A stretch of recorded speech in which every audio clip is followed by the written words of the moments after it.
Now, what is amazing is that the Prophet Muhammad alayhi salatu wasalam prophesied that this day will come, where people will no longer care about how they make their money and how they spend it as well.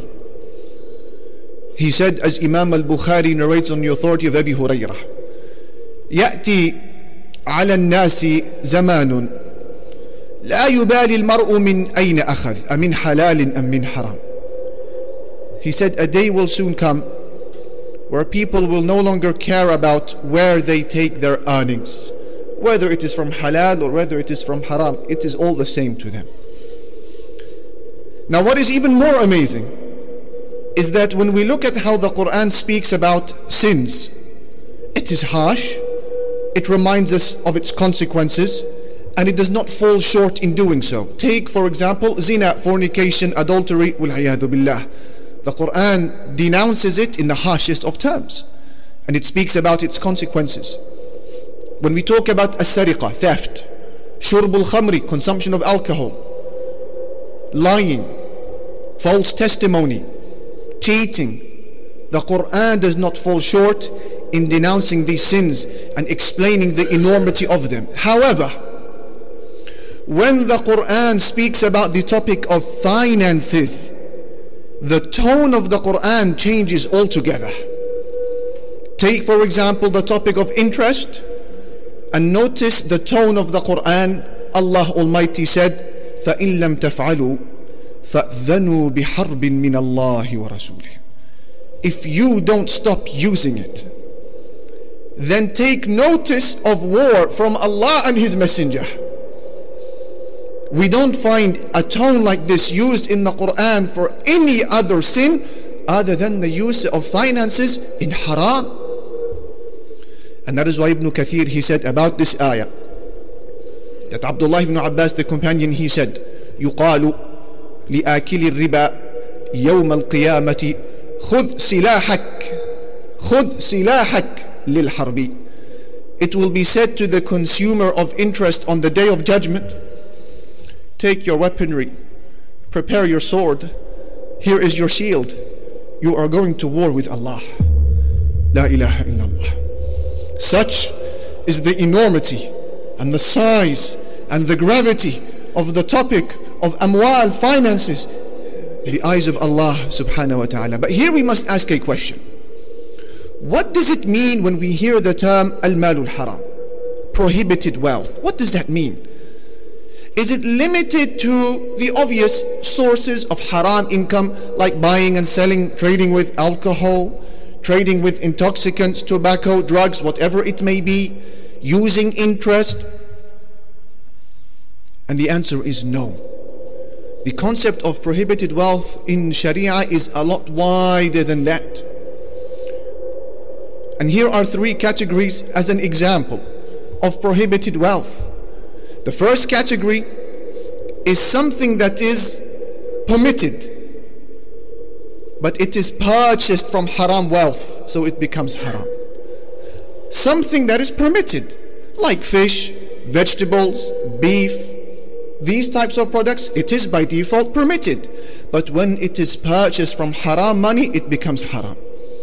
The second category, a product that is haram, even if it is purchased from halal money, the opposite scenario. Something like pork, something like alcohol, something like tobacco, this is by default haram, and even if the money that is used to buy it is halal, the ruling does not change in the eyes of Allah. Category number three, earnings that are made from the likes of interest, the likes of prostitution, the likes of theft, deception, fraud. This is also comes under the category of prohibited wealth. So you see, the umbrella is vast. Not just that, the scholars of fiqh have also spoken about the ruling of praying extra salah and nafilah when you are an employee who is being paid to do a job by an employer. Are we allowed to pray this salah or not? Imagine, it affects the status of your wealth. In Manar al-Sabil fi Sharh al-Dalil, a Hanbali book of fiqh, they discuss this matter. As for the obligatory salah, the 5 salah, the scholars are agreed it should be prayed even when you are even when you are at work. And then the second discussion is al-rawatib, the emphasized sunnah that is connected to the 5 prayers. Should we pray that when you are working for an employer or not? The scholars have differed. Some they said you need to seek permission from your employer, and some they said no permission is needed because they are emphasized. And then you have the third category of salah, which is as-sunan al-mutlaqa, the non-specific sunnah, the acts of voluntary salah. And it was the opinion of Imam Ahmad ibn Hanbal rahmatullahi alayhi that this prayer should not be prayed if you are being paid by an employer to do a job, if it is going to affect your employer in any way. Can you imagine? And so the umbrella of halal and haram wealth is vast. And therefore, for example, a brother who works as a lecturer at, say, university or school, and is purposely going into the theater 15 minutes, 20 minutes late, this is money that he didn't work for. This is prohibited wealth.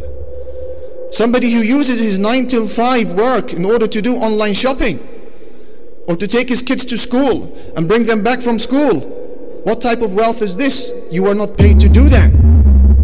Somebody who is using his time at work to surf the internet, to engage in other business ventures, to casually surf the internet with things that are not to do with work, this comes under the exact same category. The matter is serious, therefore, dear brothers and sisters. And a person who does not investigate his wealth to see if it is halal or haram, then this person has unleashed against himself and his family a weapon of mass destruction. And what makes this weapon, brothers and sisters, so devastating is that it doesn't make any obvious sounds of explosion. It doesn't have a particularly toxic smell. It's not a weapon that tears down buildings or causes the earth to shake. It doesn't do that. But this weapon is so severe that it can single-handedly bring down your dunya and your deen all together at once. That is the weapon of prohibited wealth.